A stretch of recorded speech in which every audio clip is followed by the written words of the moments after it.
تو یہ قدرتی آفات میں سے اگر اس طرح کی چیز آئی ہے تو ہم سب کو مل کر بجائے کہ پوائنٹ اسکورنگ کریں، میں سمجھتی ہوں مل کر عوام کی خدمت کریں، اور ساتھ ہی ساتھ یہ ہے کہ الیکشن کے اندر یہ عوام کی ثوابدید پر ہے یاسر کہ وہ کس کو ووٹ دیتے ہیں، وہ کس کو جو ہے نا عوام جو ہے نا الیکٹ کرتے ہیں، نہ کہ سلیکٹ لوگ ہو جاتے ہیں۔ تو جہاں تک میرے بھائی نے کہا بہت مہنگائی، میں خود تسلیم کرتی ہوں، ہم سب اس کو فیس کر رہے ہیں مہنگائی کو، لیکن مہنگائی کی ایک ریزن میری نظر میں یہ بھی ہے کہ یوکرین کی جو لڑائی ہوئی، پلس آپ کے پاس جو کووڈ رہا، وہ پوری دنیا میں اوورال رہا، نہ صرف ہمارے ملک میں، یہ وجوہات بھی ہیں۔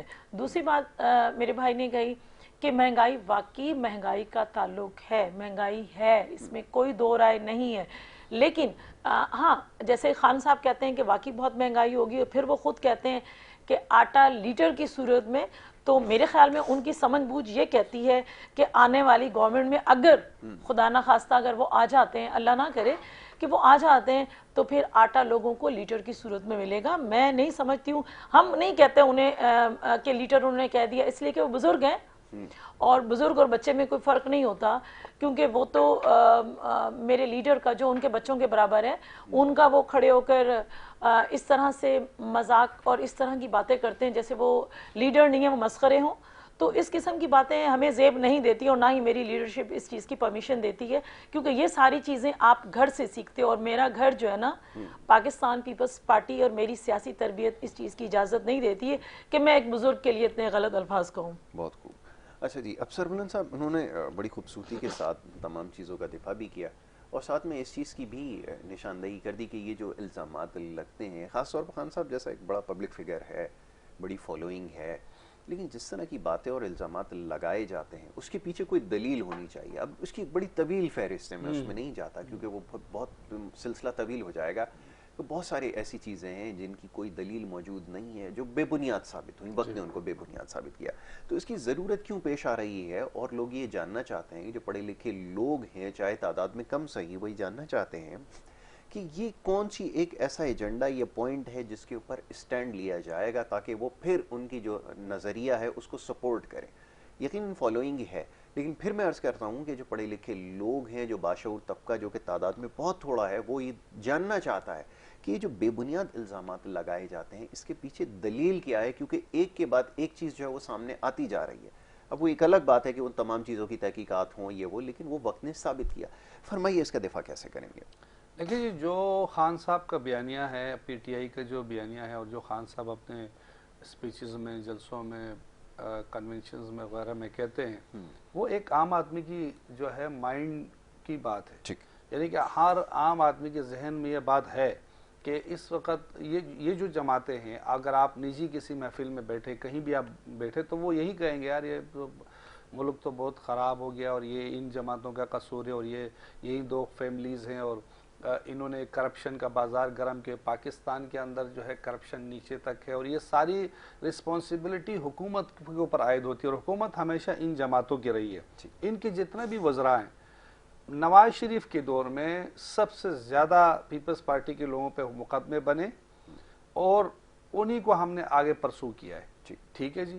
اور ان کے تمام صوبائی اور وفاقی وزراء کے اوپر ایلیگیشنز، گیلانی کے اوپر، راجہ اشرف ان کے اوپر، اور زرداری صاحب کے اوپر، اومنی گروپ کا تو بڑی لسٹ ہے، پھر شرجیل میمن کے اوپر، نثار کھوڑوں کے اوپر، اس کے علاوہ جو ہے گورنر جو تھے ابھی انہوں نے بنایا قائم مقام، ان کے اوپر درانی صاحب۔ تو میرا کہنے کا مطلب ہے ان کے کوئی جماعت میں ایسا کوئی بندہ فیس رہا نہیں جن کے اوپر کرپشن کے ایلیگیشنز نہیں ہو۔ کچھ لوگ ایسے ہیں، اعتزاز احسن ہو گئے، یا کچھ طرح کے کچھ اور لوگ ہیں جن کے اوپر نہیں لگا، جس کی رسپیکٹ سب کرتے ہیں، تحریک انصاف بھی کرتی ہے، نون بھی کرتی ہے، عوام بھی کرتی ہے۔